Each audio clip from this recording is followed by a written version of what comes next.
दोस्तों, शालिनी भक्ति सागर में आपका बहुत बहुत स्वागत है। तो दोस्तों, आइए श्रवण करते हैं आज श्रीमद् भागवत गीता के छठे अध्याय का महात्म्य। अभी तक हमने 4 और 5 अध्याय श्रवण कर लिए हैं, तो अक्षय तृतीया तक सब ने रोज ही सुनना है, क्योंकि जो भी यह श्रीमद् भागवत गीता के एक अंश, एक आधा शब्द, आधा श्लोक भी जिसने श्रवण कर लिया, उसके मानो पितर मोक्ष की प्राप्ति को मिलेंगे और मोक्ष ही मिलेगा उनको। तो यह श्रीमद् भागवत गीता सुनने मात्र से सभी पापों को नष्ट होगा और हमारी जो भी इच्छा है वह जल्द से जल्द पूर्ण होगी। तो आइए श्रवण करते श्रीमद् भागवत गीता के छठे अध्याय का महात्म्य। कोई चैनल पर नया आया होगा, लाल बटन पर सब्सक्राइब कर ले, ऑल पे क्लिक कीजिए, ज़्यादा से ज़्यादा लोगों को शेयर कीजिए। श्री गणेशाय नमो नमः। आप कहाँ से मेरा वीडियो सुन रहे हैं, अपनी गाँव की कमेंट्स अवश्य कीजिए। श्री भगवान कहते हैं, सुमुखी, अब मैं छठे अध्याय का महात्म्य बतलाता हूँ, जिसे सुनने वाले मनुष्यों के लिए मुक्ति करल लगत हो जाती है। गोदावरी नदी के तट पर प्रतिष्ठान ऊपर पैठन नामक एक विशाल नगर है, जहाँ पे पिपलेश के नाम से विख्यात होकर रहता है। उस नगर में जानुश्रुति नामक एक राजा रहते थे, जो भूमंडल की प्रजा को अत्यंत प्रिय थे।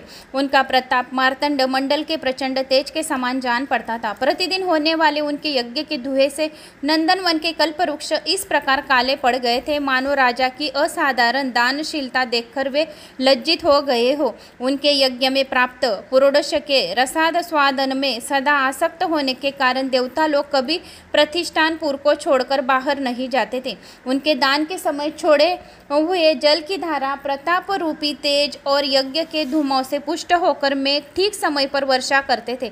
उस राजा के शासन काल में इर्तिया खेती में होने वाले 6 प्रकार के उपद्रवों के लिए कहीं थोड़ा भी स्थान नहीं मिलता था और अच्छी नीतियों के सर्वत्र प्रसार होता था। वे बावली, कुएं और पोखरे खुद वान के बहाने मानो तथा प्रतिदिन पृथ्वी के भीतर की निधियों के अवलोकन करते थे।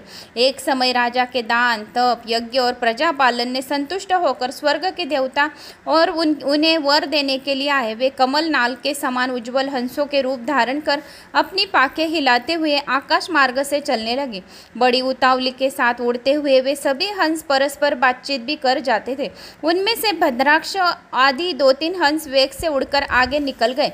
तब पीछे वाले ने हंसों ने आगे जाने वाले को संबोधित करके कहा, अरे भाई भद्राक्ष, तुम लोग वेग से चलकर आगे क्यों हो गए हो? यह मार्ग बड़ा दुर्गम है, इसमें हम सबको साथ मिलकर चलना चाहिए। क्या तुम्हें दिखाई नहीं देता? यह सामने ही पुण्य मूर्ति महाराज जानुश्रुति का तेज पुंज अत्यंत स्पष्ट रूप से प्रकाशमान हो रहा है। उस तेज से भस्म होने की आकांक्षा है, अंत सावधान होकर चलना चाहिए। पीछे वाले हंसों के ये वचन सुनकर आगे वाले हंस हंस पड़े और उच्च स्वर से अपनी बातों की अवहेलना करते हुए बोले, अरे भाई, क्या इस राजा को जानुश्रुति का तेज ब्रह्मवादी महात्मा रे के तेज से भी अधिक तीव्र है? हंसों की ये बातें सुनकर राजा जानुश्रुति अपने ऊंचे महल की छत से उतर गए और सुखपूर्वक आसन पर विराजमान होकर अपने सारथियों को बुलाकर बुला लाओ, जाओ, महात्मा रेक को यहाँ ले आओ। राजा का यह अमृत के समान वचन सुनकर मह नामक सारथी प्रसन्नता प्रकट करता हुआ नगर से बाहर निकला। सबसे पहले उसने मुक्तिदायिनी काशीपुरी की यात्रा की, जहाँ जगत के स्वामी भगवान विश्वनाथ मनुष्यों के उपदेश दिया करते थे। उसके बाद वह गया क्षेत्र में पहुंचा, जहाँ प्रफुल्ल नेत्र वाले भगवान गदाधर संपूर्ण लोगों का उद्धार करने के लिए निवास करते थे। तदनंतर नाना तीर्थों में भ्रमण करता हुआ सारथी पापनाशिनी मथुरापुरी में गया। यह भगवान श्री कृष्ण का आदि स्थान है, जो परम महान एवं मोक्ष प्रदान करने वाला है। वेद और शास्त्रों में वह तीर्थ त्रिभुवनपति भगवान गोविंद के अवतार स्थान के नाम से प्रसिद्ध है। नाना देवता और ब्रह्मर्षि उसका सेवन करते हैं। मथुरा नगर कालिंदी यमुना के किनारे शोभा पाते हैं। उसकी आकृति अर्धचंद्र के समान प्रतीत होती है। वह सब तीर्थों के निवास से परिपूर्ण है, परम आनंद प्रदान करने के कारण सुंदर प्रतीत होता है। गोवर्धन पर्वत के होने से मथुरा मंडल की शोभा और भी बढ़ गई है। वह पवित्र वृक्ष और लताओं से आवृत है। उसमें 12 वन है। वह परम पुण्यमयी तथा सबको विश्राम देने वाली है। श्रुतियों के सारभूत भगवान श्री कृष्ण की आधार भूमि है। तत्पश्चात मथुरा से पश्चिम और उत्तर दिशा की ओर बहुत दूर तक जाने पर सारथियों के कश्मीर नामक नगर दिखाई दिया।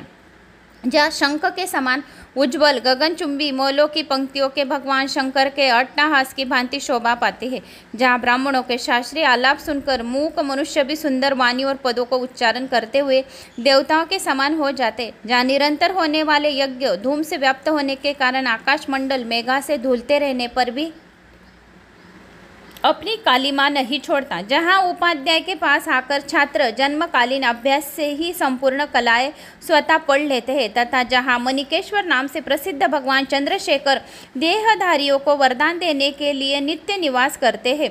कश्मीर के राजा मणिकश ने दिग्विजयी में समस्त राजाओं को जीतकर भगवान शिव का पूजन किया था, तब से उनका नाम मणिकेश्वर हो गया था। उन्हीं के मंदिर के दरवाजे पर महात्मा रेक एक छोटी सी गाड़ी पर बैठ अपने अंगों के खुजलाते हुए वृक्ष की छाया को सेवन करते रहे।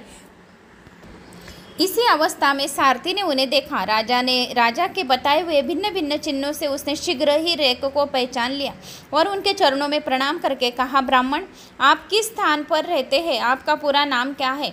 आप तो सदा स्वच्छंद विचरने वाले हैं, फिर यहाँ किस लिए ठहरे हैं? इस समय आपका क्या करने का विचार है? सारथियों के वचन सुनकर परम आनंद में निमग्न महात्मा रेक ने कुछ सोचकर उसने कहा, यद्यपि हम पूर्ण काम है, हमें किसी वस्तु की आवश्यकता नहीं है, तथापि कोई भी हमारी मनोवृत्ति के अनुसार परिचर्या कर सकता है। रेक के हार्दिक अभिप्राय को आदरपूर्वक ग्रहण करके सारथी धीरे से राजा के पास चला दिया। वहां पहुंचकर राजा को प्रणाम करके उसने हाथ जोड़ा, सारा समाचार निवेदन किया।